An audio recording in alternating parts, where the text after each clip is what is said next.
10 Chinese asylum seekers who had planned to sail to New Zealand have spent their first night in immigration detention in Darwin. The group stayed at the Darwin Airport Lodge detention facility, from where Iskandar Razak filed this report. This is where the 10 Chinese nationals will begin their uncertain future in Australia's immigration detention network. The 10 Chinese people have officially applied for asylum in Australia, so will start in detention here in Darwin before potentially going to other places or being split up.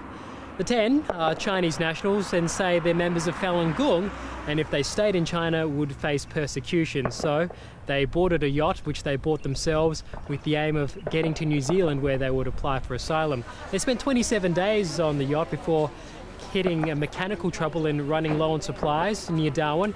So they were escorted into Darwin, and they've been camping out at the local ferry terminal since Thursday. That is until an 8-hour marathon meeting with immigration officials, after which they officially decided to abandon that idea and stay in Australia.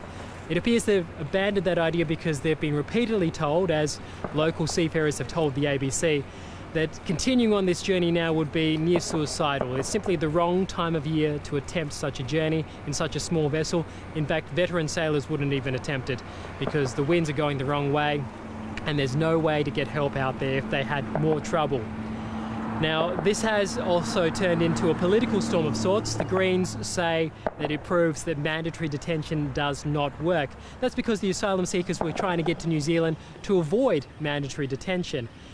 The Australian government, though, says it proves that Australia needs offshore processing. They say if Australia had an offshore processing site, then these asylum seekers and others wouldn't undertake any sort of dangerous journey because they know that they would simply have to go back to where they came from.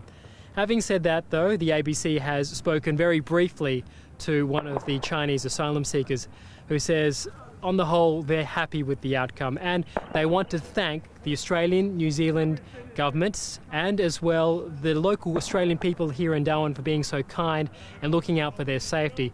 They want to thank the Darwin people in particular for coming down and saying hello to them at the ferry terminal and giving them food, water and supplies, particularly for the 2 children who are among the group.